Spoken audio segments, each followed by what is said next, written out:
el orden que llevamos, estamos allí. El mensaje de hoy lo titulamos El verdadero Augusto. Quizás usted va a entender en la medida que desarrolle este mensaje por qué el mensaje de hoy se titula de esta manera, El verdadero Augusto. Así que vamos a leer la Biblia. Lucas capítulo 2. Usted tiene su Biblia, ¿verdad? La trajo, la leemos y nos envolvemos en ella, en la lectura. Sígame por favor allí. Quizás algunos versículos les voy a llamar su atención para que los afirmemos en nuestra lectura y meditemos en ello. Esta es una lectura que se presta siempre para leerla en Navidad. Interesante que la leemos hoy. Así que por favor, otra vez, Lucas capítulo 2, versículos 1 en adelante. Dice la palabra del Señor: Aconteció en aquellos días que se promulgó un edicto de parte de Augusto, esa palabra es clave, Augusto César, que todo el mundo fuese empadronado. Este primer censo se hizo siendo Cirenio gobernador de Siria, e iban todos para ser empadronados, cada uno a su ciudad. Y José subió de Galilea a la ciudad de Nazaret, a Judea, a la ciudad de David, que se llama Belén, por cuanto era de la casa y la familia de David, para ser empadronado con María, su mujer, desposada con él, la cual estaba encinta. Y aconteció que estando ellos allí se cumplieron los días de su alumbramiento, y dio a luz a su hijo primogénito, y lo envolvió en pañales y lo acostó en su pesebre, porque no había lugar para ellos en el mesón. Repitan conmigo ese versículo 7. Y dio a luz a su hijo primogénito y lo envolvió en pañales y lo acostó en un pesebre, porque no había lugar para ellos en el mesón. Había pastores en la misma región que velaban y guardaban las vigilias de la noche sobre su rebaño. Y aquí se les presentó un ángel del Señor, y la gloria del Señor los rodeó de resplandor, y tuvieron gran temor. Pero el ángel les dijo: no temáis, porque aquí os doy nueva de gran gozo, que será para todo el pueblo, que os ha nacido hoy en la ciudad de David un Salvador, que es Cristo el Señor. Entonces esto servirá de señal, repitan conmigo: hallaréis al niño envuelto en pañales, acostado en un pesebre. Y repentinamente apareció con el ángel una multitud de las huestes celestiales, que alababan a Dios y decían juntos: gloria a Dios en las alturas, y en la tierra paz, buena voluntad para con los hombres. Sucedió que cuando los ángeles se fueron de ellos al cielo, los pastores se dijeron unos a otros: pasemos pues hasta Belén y veamos esto que ha sucedido y que el Señor nos ha manifestado. Vinieron pues apresuradamente y hallaron a María y a José y al niño acostado en el pesebre, y al verlo dieron a conocer lo que se les había dicho acerca del niño. Y todos los que oyeron se maravillaban de lo que los pastores les decían.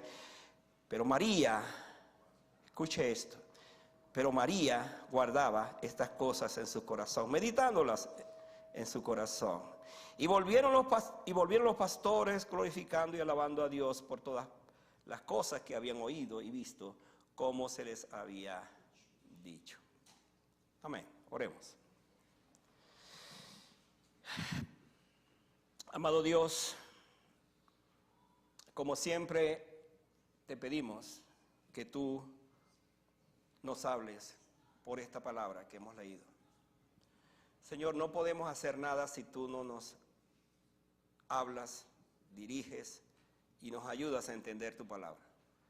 Te doy gracias porque el solo hecho de leerla nos emociona, nos sumerge en ella, nos imaginamos la escena. Oh Señor, estamos en presencia de lo que pudiéramos decir es el pasaje más extraordinario de toda la Biblia, porque estamos leyendo y escuchando acerca del nacimiento de quien es nuestro Salvador Jesucristo.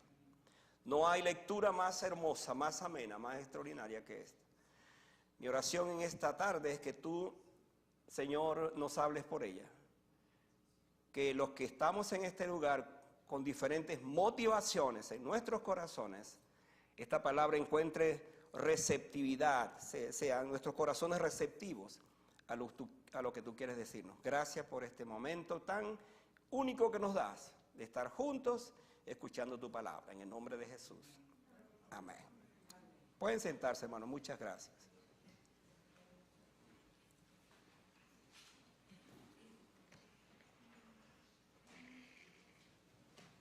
El título de este mensaje lo tomamos del nombre César Augusto. El título es El verdadero Augusto. ¿Y por qué esta palabra? ¿Por qué la tomamos? ¿Cuál es el origen? ¿Cuál es su significado? Interesante que esta palabra se le asigna a un mortal como era un emperador. Pero esa palabra significa supremo, sublime y majestuoso. La pregunta es, ¿quién hay en esta vida, en este universo, a quien se pueda llamar supremo, sublime y majestuoso? ¿Quién es? ¿Quién es? ¿El César? No, el César se le decía eso, pero no era esto. A quien nosotros llamamos Augusto, en ese sentido, porque es supremo y porque es sublime y porque es majestuoso, se llama Jesucristo. Si usted se le olvida todo lo que voy a decir esta tarde, pero usted recuerda que Jesucristo es Augusto, el verdadero Augusto, porque es supremo, sublime y majestuoso, entonces habré pasado el examen de la predicación de esta tarde. El nacimiento de Jesús ocurrió exactamente durante el gobierno del César. El más grande de todos ellos, como una demostración de parte de Dios, una coincidencia divina para mostrarnos que ciertamente Dios tiene el control de todo, incluyendo su historia, incluyendo esta historia. Ahora, este mensaje es el mensaje que típicamente predicamos en Navidad. Pero hermano, ¿quién nos ha dicho que hay que esperar en Navidad para predicar el nacimiento de Jesús? Por ejemplo, ¿quién nos ha dicho que tenemos que esperar Semana Santa para hablar de la muerte de Jesús? Al fin y al cabo, todo el tiempo hablamos. Es como, por ejemplo, no tenemos que esperar que llegue el día del padre, el día de la madre, el día del niño, el día que sea para hablar de ese tema. Simplemente hay que hablar porque la palabra del Señor es así. Además, hermanos, para la información de los que no han estado en los anteriores mensajes, estamos siguiendo una serie de sermones acerca del libro de Lucas. Y yo le invito a que no se pierdan ninguno porque, hermanos, se está poniendo muy interesante todo esto, estos mensajes extraordinarios. Se dice que el presente pasaje, me gusta esto, es el pasaje más hermoso que escribió Lucas. Ahora, yo he dicho que Lucas es el investigador que se dio la tarea, siendo muy acucioso en averiguar, investigar. Incluso yo dije que seguramente Lucas fue a la fuente primaria, que fue la misma María, para conocer de ella acerca de quién fue ese niño y cómo se desarrollaron los hechos. Y entonces aquí tenemos que en efecto Lucas está hablando de esta preciosa historia. Ahora, ¿por qué es interesante esta historia? Porque por las cosas que él menciona. Menciona aquí acerca de dos reyes, del cual pues vamos a hablar, pero menciona todo ese acontecimiento. ¿Cuál acontecimiento? El censo, ese es el punto de partida. Coincidió todo con el censo. Luego vemos allí, por ejemplo, la manera como José y María viajan para Belén, exactamente donde les tocaba empadronarse. Y allí pues sucede lo que nosotros hemos leído, lo que pasó, que Jesús nació en un lugar, en una cuna de paja porque no había lugar para ellos en el mesón. ¿Acaso, hermanos, no es esta otra vez la historia más hermosa, encantadora que se haya escrito? ¿No es acaso el nacimiento de Jesús el acontecimiento más extraordinario que haya sucedido en el mundo? ¿No se ha partido la historia en antes y después de Cristo? ¿No está este mundo sujeto en sus acontecimientos finales por este nacimiento de Jesús? ¿No tiene acaso Dios la palabra final sobre lo que va a pasar en ese mundo, pero está sujeto precisamente por el nacimiento de Jesús? Cuando el ángel habló de un Salvador, Cristo el Señor, reveló lo más supremo, lo más grande que jamás se haya visto, que fue precisamente este nacimiento. Entonces, vamos a responder a la pregunta dentro de nuestro tema, el verdadero Augusto. Ya entienden entonces por qué estoy hablando de Augusto, que por cierto, la palabra agosto tiene que ver con Augusto, no sé si sabían también eso. Como la palabra julio tiene que ver con, que es como un mes, fue en memoria al Julio César. Y así va, no sé de los demás meses, pero por lo menos esos 2 meses tuvieron que ver con emperadores. Augusto, agosto. Ok. Respondamos la pregunta entonces. La pregunta es, ¿por qué este Jesús, a quien llamamos el verdadero Augusto, es el más grande? La palabra clave que vamos a utilizar hoy es la grandeza, lo más grande, lo más excelso, lo más sublime, lo máximo que podemos pensar. Y aquí tenemos, les voy a dar varias ideas para que vayamos simplemente siguiendo todo el texto, porque lo primero que vemos aquí es que este pasaje reveló su grandeza. Escuche, porque parece una ironía, su grandeza con un pobre nacimiento, su grandeza en medio de un pobre nacimiento. ¿Qué dice el texto? Aconteció en aquellos días que se promulgó un edicto de parte de Augusto César, que todo el mundo fuese empadronado. Interesante que este pasaje comienza con una fecha pero muy clave en el nacimiento de Jesús. La pregunta es, ¿por qué fue importante? Porque, hermanos, cuando se habla de este César Augusto, estamos hablando del emperador de ese momento. Dice, aconteció en aquellos días, es una forma para decir que fue real, que no es un cuento de hadas, que sucedió, fue algo auténtico. Y como dije, hay aquí una coincidencia profética. ¿En qué sentido? De que hay el nacimiento, ya había un rey que se llamaba Augusto César, pero está naciendo otro rey. Ahora, ¿por qué traemos esto a colación? Porque el segundo rey que va a nacer no está en su trono, sino en una cuna, en este caso de paja. Mientras que el otro rey es el que gobierna todo su entorno, todo el imperio en ese momento. ¿Cuál es la diferencia entre ese rey que está gobernando y el rey que apenas está allí, que ha nacido y que está en una cuna de paja?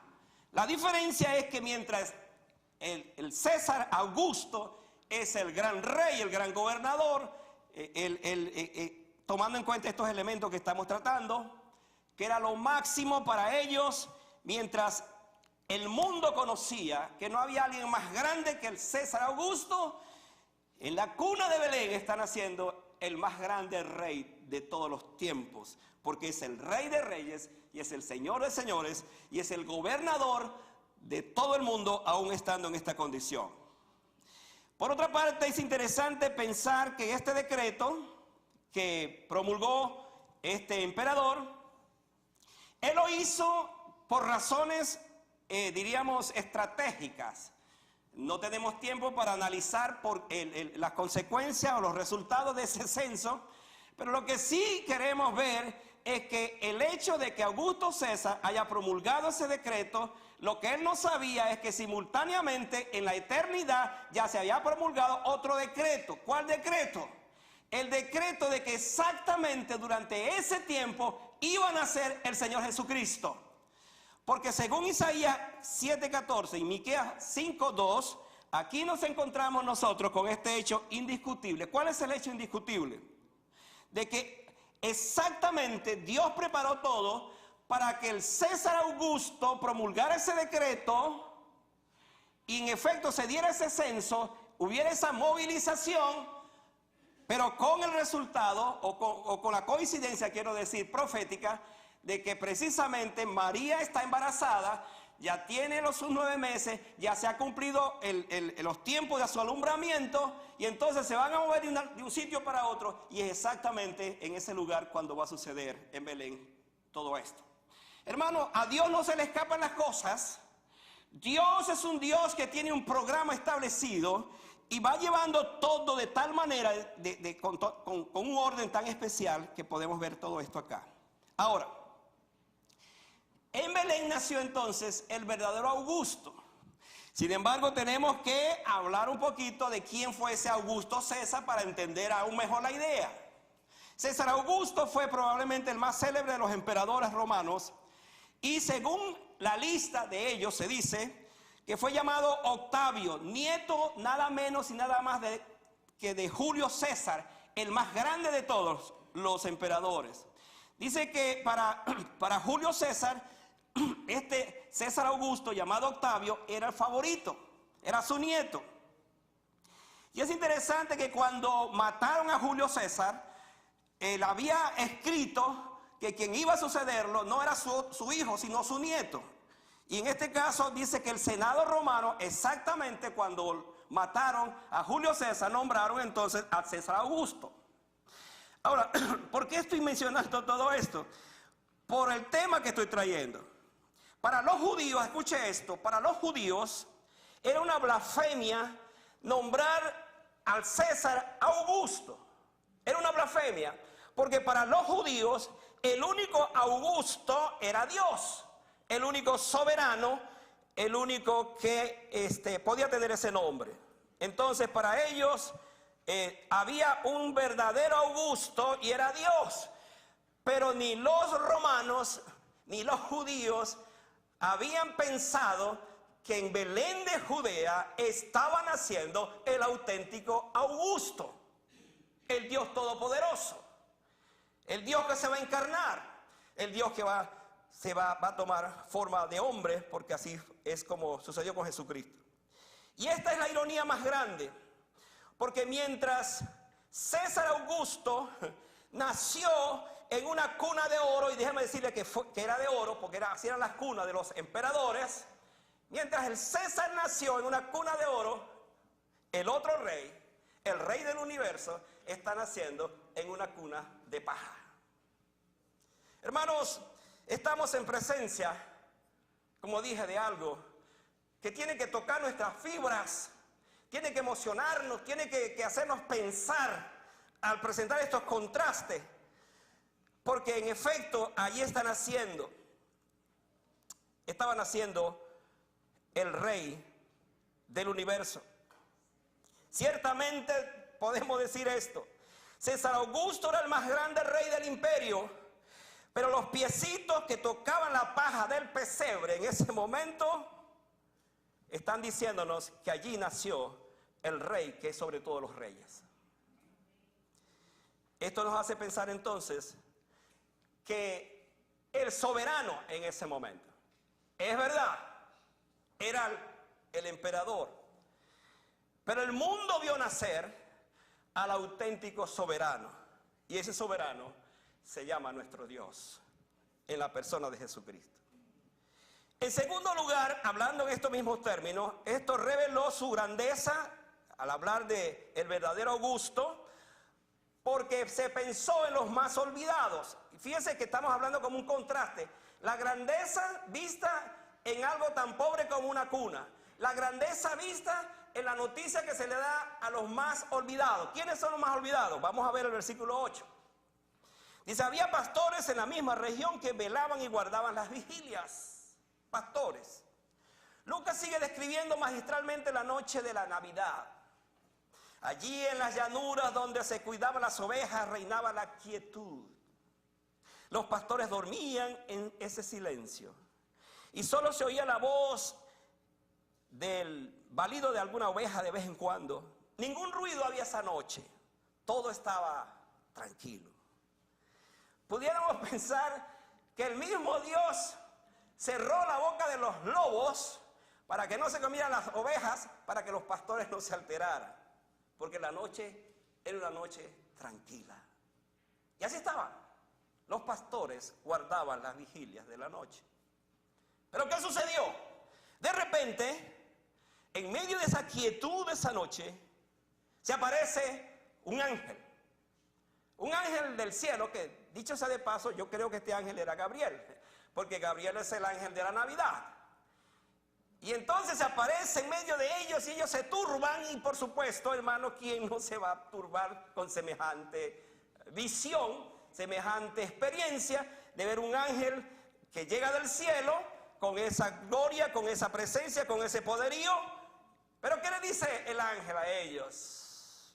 No temáis, porque aquí os doy nueva de gran gozo, que será para todo el pueblo. ¿Cuál es ese gozo? Que os ha nacido hoy en la ciudad de David un Salvador, que es Cristo el Señor. Esa es la noticia que comunicó el ángel a aquellos humildes pastores. Ahora, yo quiero que presten atención, porque estoy hablando de los menos, de los más olvidados, de los pastores, de ese grupo de personas. Y uno aquí comienza a ver cosas extraordinarias. ¿Por qué Dios no se reveló a los sacerdotes, no se reveló a los reyes? ¿Por qué no? ¿Por qué se reveló a los pastores? Les voy a contar por qué luego.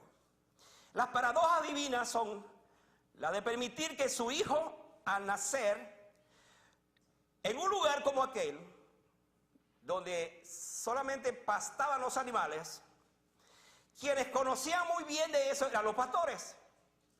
Así que cuando el ángel se le aparece y les da las instrucciones, los pastores sabían de qué se trataba esto. Entonces este texto nos habla que el Señor en su misericordia vino a los más olvidados, a los más necesitados, aquellos que requerían precisamente de su presencia.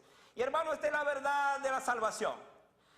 La verdad de la salvación es que el Señor vino a su pueblo, pero los suyos no le recibieron.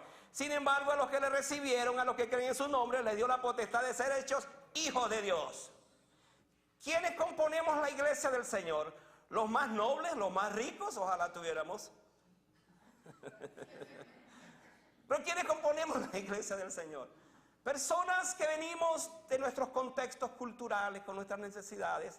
Pero lo hermoso de esto es que ese Dios que se dio a conocer a los pastores también se ha dado a conocer a nosotros. Y tenemos la seguridad, la certeza que hemos conocido también al Cristo que conocieron los pastores, ahora lo conocemos nosotros también para la gloria del Señor. ¿Por qué entonces el ángel se reveló a los pastores? Como dije. Bueno, hay algo interesante aquí. Ellos estaban cerca de Belén. Y Belén era una ciudad de la tribu de Judá. Por lo tanto, esos pastores debieron ser miembros de la tribu de Judá, asignados para los sacrificios del templo. Entonces, estos pastores, lo más probable era que ellos cuidaban las ovejas para el sacrificio del templo. Entonces aquí hay una conexión interesante, porque Jesucristo, el bebé que está naciendo, también va a ser el Cordero de Dios. Y estos pastores cuidaban los corderos para el sacrificio de los pecados del pueblo. Entonces ahí comenzamos a ver una conexión interesante. Esos pastores eran considerados las personas menos dignas para recibir la noticia de un ángel. Déjeme decirle por qué. Eran de baja condición social, de la más baja condición social. El tipo de trabajo que ellos hacían en el campo era menospreciado. Eran considerados impuros por el contacto que ellos tenían con los animales.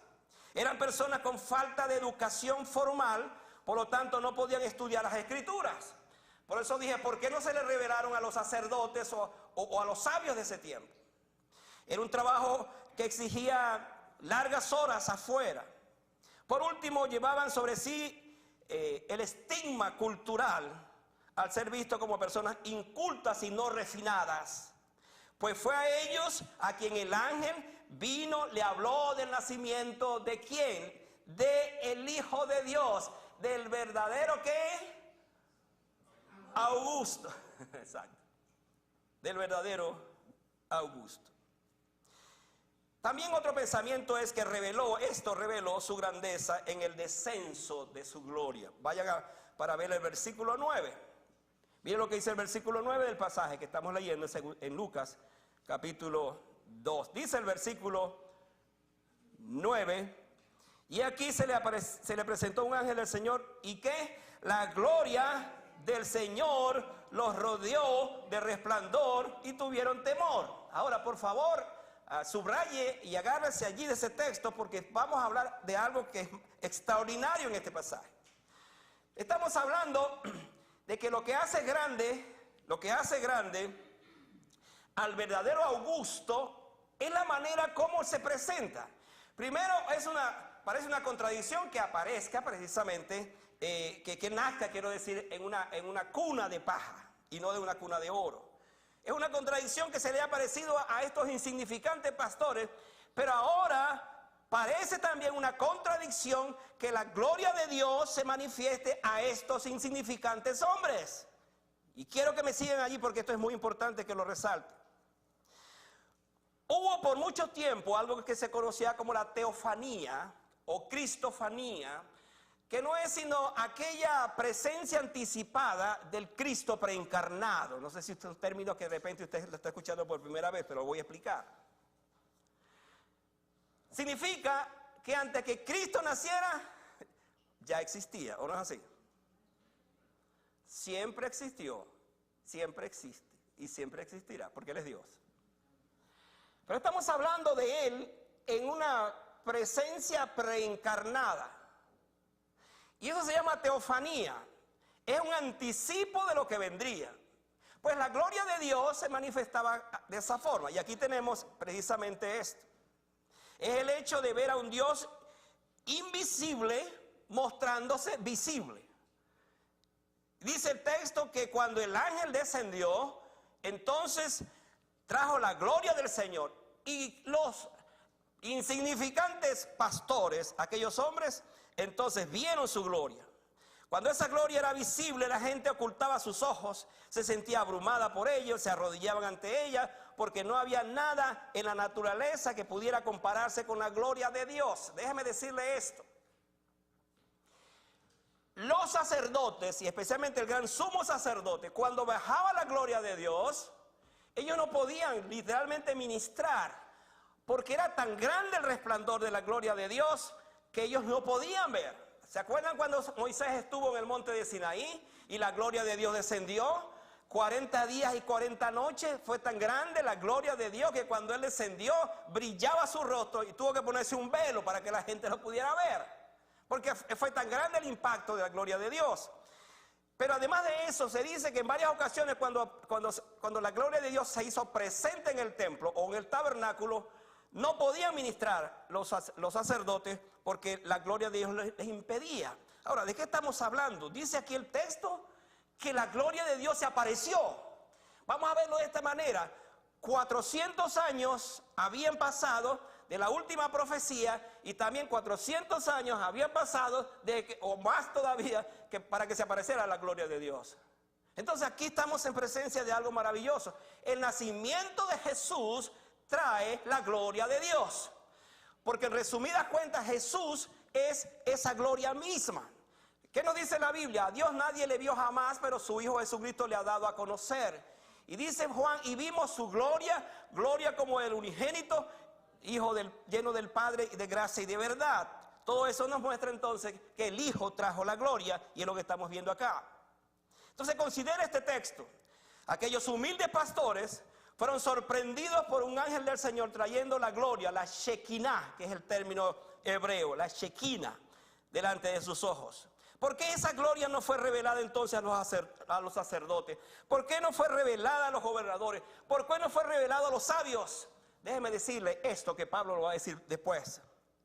Porque lo necio del mundo escogió Dios para avergonzar a los sabios. Y aquí vemos a un Dios extraordinario desde el punto de vista de lo que Él hizo. Escogió lo insignificante, escogió lo que no servía para dar a conocer su gloria. La gloria del César ya había pasado y estaba pasando y pasó. Pero déjeme decirle que la gloria del Señor permanece para siempre. La gloria de todos los imperios, de todos los gobiernos sigue pasando. Pero hay una gloria que permanece para siempre, y es la gloria del Señor. Y nosotros, los que conocemos a Jesucristo, somos testigos de esa gloria, porque esa gloria ahora está en nuestros corazones. Usted se pregunta, pero ¿cómo es eso, pastor? Pues si no lo sabía, si usted tiene a Cristo en su corazón, usted tiene la gloria de Dios, porque Cristo trajo la gloria de Dios. Ahora, me temo que a veces nosotros, los cristianos, vivimos sin saber que esto es lo que sucede en nuestras vidas.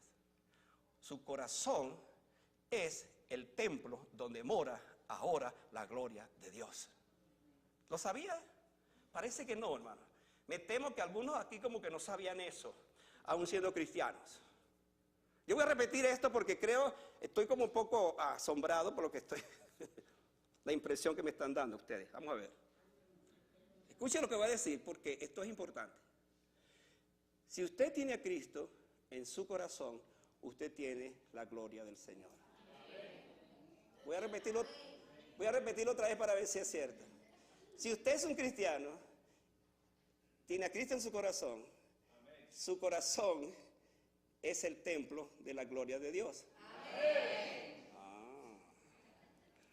Aquí la cosa cambia.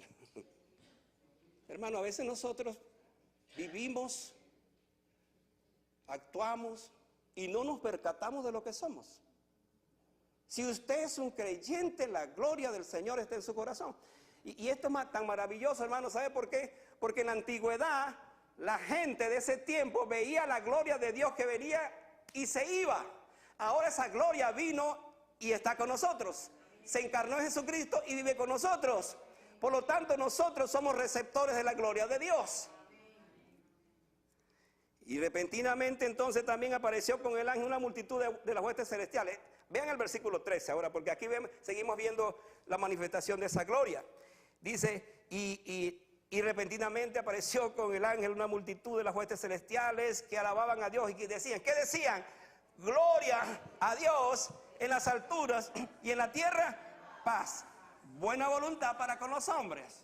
Ahora, déjeme decirlo entonces, el ángel trajo la gloria de Dios, ¿correcto? Pero ahora, estas huestes, este ejército celestial, también cantan a la gloria de Dios. ¿Por qué? Porque nació, la gloria de Dios se encarnó en la persona de Jesús y ellos cantan de esa manera. Entonces apenas el ángel había dicho esto, apareció esta multitud. Hermano, extraordinario. Yo quiero pensar que estos ángeles son los serafines, porque son los serafines los que están en la presencia de Dios y le cantan a la gloria de Dios. Tanto en Isaías 6 como en Apocalipsis habla de estos seres que alaban la gloria de Dios. Y aquí aparece, dice, una multitud en el cielo que están cantando y están diciendo gloria a Dios en las alturas y en la tierra paz. Déjeme decirle algo para que entendamos bien. En los tiempos de Jesús, cuando nació Jesús, a todos los niños, cuando nacían, se contrataban músicos y los músicos formaban la parranda ahí para celebrar que había nacido un niño. Pues en el caso de Jesús, Dios no contrató a los músicos terrenales porque tenía sus músicos celestiales. Y esos músicos celestiales descendieron y cantaron de esa manera para proclamar que había nacido el Salvador. Y este fue su canto. ¿Cuál fue su canto? Gloria a Dios en las alturas y en la tierra paz, buena voluntad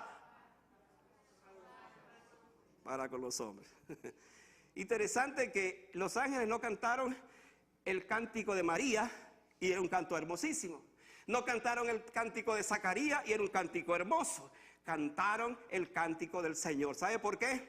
Porque en medio de la humillación del pesebre, ahora Dios toma control para decir que el verdadero Augusto ha nacido y ha nacido con la gloria celestial. Y esa gloria celestial se le reveló a los pastores y se le reveló en este caso, y la revelaron también los ángeles, el ejército de ángeles que cantaron esa gloria celestial.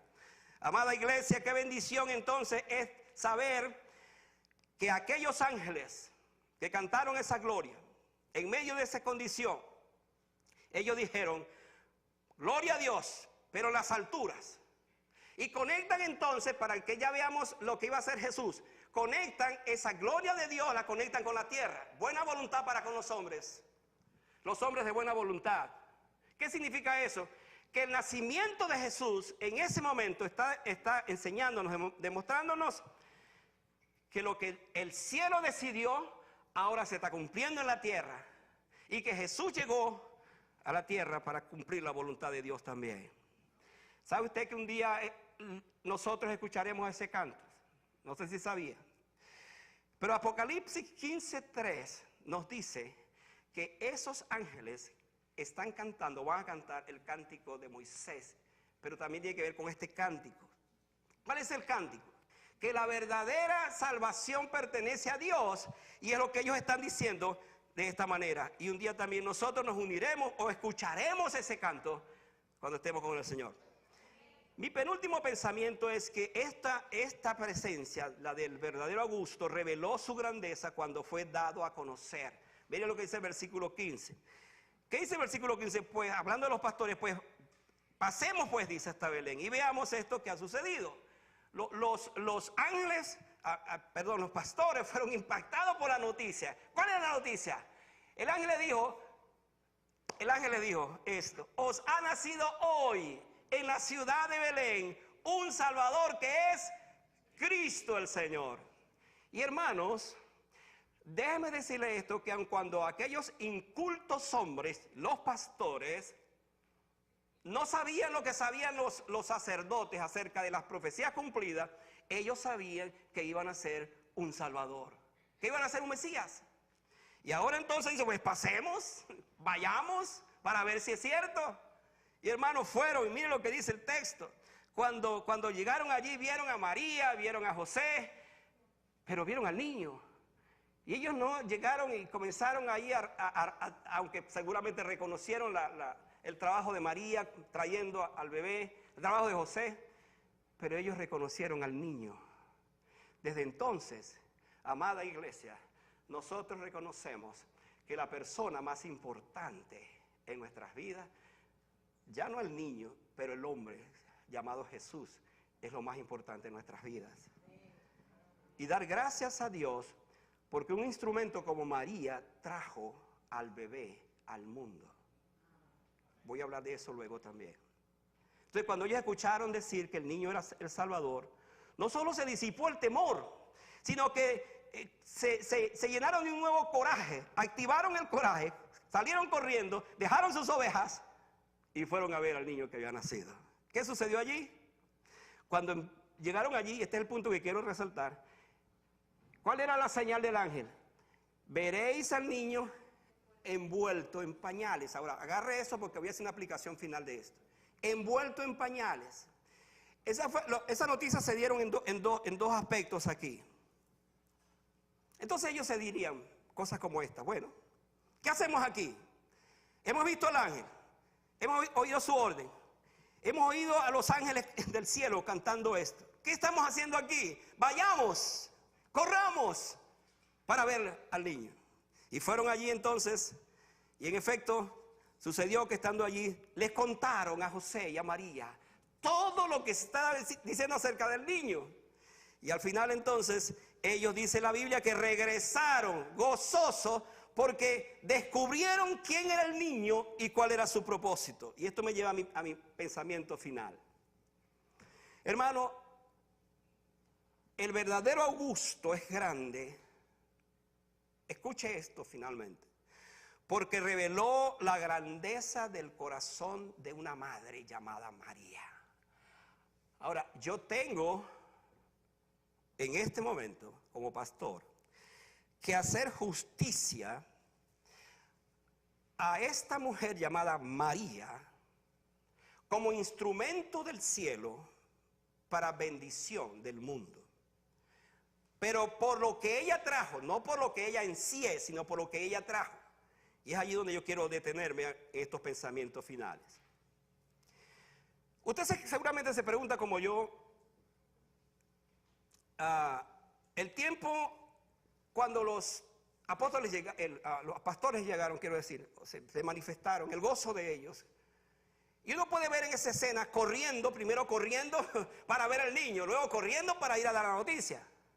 Dicho sea de paso, los pastores nos enseñan a nosotros que fueron los primeros evangelistas, porque dieron a conocer la noticia acerca de quién, acerca del niño. Y hermano, es el mensaje para la iglesia que lo que nosotros tenemos que salir corriendo y dar a conocer es la noticia acerca, no del niño ahora, pero del Cristo ahora glorificado, glorioso y Salvador. Tenemos que hacer lo mismo. Ahora, ¿qué se dice de María otra vez? Volviendo al tema. Mira lo que dice el versículo 19. 19 dice, del pasaje que estamos leyendo, pero María que guardaba todas estas cosas, meditándolas en su corazón. Me temo que no he escuchado muchos sermones acerca de este texto, hablando de María. Le voy a decir por qué. En el caso de María, mientras los pastores se gozaron y todo el mundo hablaba de esto, del gozo de ellos, y por todas partes iban anunciando, diciendo acerca de Jesucristo, María guardaba en su corazón la noticia más grande que el mundo haya conocido. El verdadero Augusto estaba en su vientre y ahora había nacido. Cuando María cantó el Magnificat, ella guardaba en su corazón esta noticia. Cuando María atendía a su hijo, y tiene que saber que María atendía a su hijo cambiándole los pañales porque era su mamá, guardaba eso en su corazón. Cuando Jesús fue presentado al 8º día, tanto Ana como Simeón hablaban maravillas de ese niño, y María guardaba eso en su corazón. Cuando el niño se perdió, ese es el mensaje que va a traer el próximo domingo el pastor Cristian, se perdió a los 12 años en el templo, María guardaba eso en su corazón. Pero déjeme llevarlo a un punto más grande todavía. María escuchó de parte de Simeón esta profecía: y una espada traspasará tu corazón. Y María guardaba esa profecía en su corazón, porque sabía que ese hijo que ella trajo al mundo por la obra del Espíritu Santo es el Salvador, y un día entonces iba a morir. María es la única mujer que se le dijo desde un principio que el hijo que iba a tener iba a morir a los 33 años. Ahora vea esto. Cuando Jesús está muriendo en la cruz del Calvario, todos los apóstoles, todos los discípulos se fueron, desaparecieron. Solamente estaba allí ella y Juan, el discípulo amado. ¿Sabe usted quién estaba sufriendo en la cruz? María. Porque en ese momento se le reveló en su totalidad la profecía que decía que una espada traspasaría su corazón. Y en ese momento María entendió la magnitud de esto. Pero María lo guardaba en su corazón. Amada iglesia, María siguió meditando. Me imagino a María la mañana gloriosa cuando Jesús resucitó. Ya no meditó más en eso, porque su propio hijo ahora ha resucitado y es el Salvador del mundo, y ella misma necesitó de un Salvador, porque lo va a decir también. Nadie más supo de la grandeza de Jesús como María. Ella cantó ese cántico profético, lo escuchó del ángel Gabriel, lo escuchó de los ángeles en las alturas, lo escuchó de los pastores, lo escuchó de Ana, lo escuchó de Simeón. Pero ella sabía que una espada traspasaría su corazón. Y ahora el gozo de su corazón es saber que su hijo murió, pero resucitó. Y ahora ese hijo es el Salvador de la humanidad. María, por supuesto, no es Dios, ni la madre de Dios. María es la madre de Jesús. Y María se gozó y se gozaría hasta el día de hoy al saber que Jesucristo, su hijo, es el Salvador. Sufrió en su corazón porque ella supo lo que iba a suceder con él. María fue la persona que supo de la grandeza de su hijo, pero también supo que en esa grandeza de su hijo, ese hijo sería entregado como ofrenda para salvación del mundo. Ahora voy a concluir con esto, para que entendamos todo lo que estoy tratando de decir. Mi tema, el verdadero Augusto, el sublime, el supremo.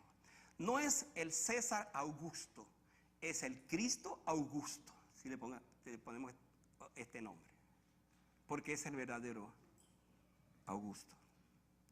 Déjeme decirle esto. El ángel le dijo a los pastores: hallaréis el niño envuelto en pañales como una señal. Pero yo no sé si usted sabía que esa era una señal profética, el ver al niño envuelto en pañales en el pesebre. Porque en efecto, el ángel dijo que os ha nacido hoy en la ciudad de David un Salvador, que es Cristo el Señor. El Salvador, que es Cristo el Señor. El niño envuelto en pañales fue la primera atadura. Hubo una segunda atadura cuando sus enemigos lo llevaron atado a la crucifixión. Una tercera atadura cuando él dejó la tumba y los lienzos y las ataduras allí. Ahora, por favor, sígame en esta parte, para que entendamos bien esto. María se encargó de cuidarlo con esos pañales. Los cuidó con los pañales del pesebre y se los cambió en el proceso que iba creciendo. Pero llegó el día cuando otros se encargaron de atarlo con cuerdas.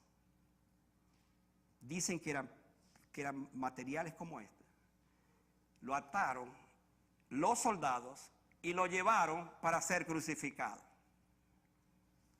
Pero hermanos, lo más grande de esto es que el día domingo, el primer día de la semana, entonces el mismo Cristo que estaba atado, conecte la ilustración con el pesebre, que está atado porque está muerto ahora, el mismo Cristo desató los lienzos, desató las cuerdas y puso todo aquello en un lugar y salió victorioso para decir al mundo: he aquí yo soy el verdadero Augusto, el verdadero Dios que vivo para siempre. Entonces, cuando uno conecta esa profecía, ese elemento profético del niño envuelto en pañales, hay que seguir en la pista al momento de María, al momento de la crucifixión y al momento de la resurrección. Pero hay algo más glorioso todavía en esto. Él nos dio el anticipo del vestido que va a tener en la eternidad. Porque en el día cuando Él se transfiguró, que descendió Elías y descendió Moisés, dice Marcos por allí, que la gloria de su resplandor, el vestido era tan brillante, que dice que no hay en el mundo un color tan blanco como el color que tiene nuestro Señor Jesucristo ahora en el cielo. Él se ha vestido de gloria, Él se ha vestido con un vestido absolutamente blanco, simbolizando su santidad total. Y todo esto entonces nos dice que aun cuando en el caso de Moisés y Elías fueron los más grandes del Antiguo Testamento que se presentaron allí, el más grande de todos sigue siendo nuestro Señor Jesucristo. Ahora el brillo de su ropa es el reflejo de su majestad y su augusta gloria. Déjeme darle este pensamiento para que oremos. Al principio Él se vistió de miseria para que tú y yo fuéramos vestidos de gloria. Al principio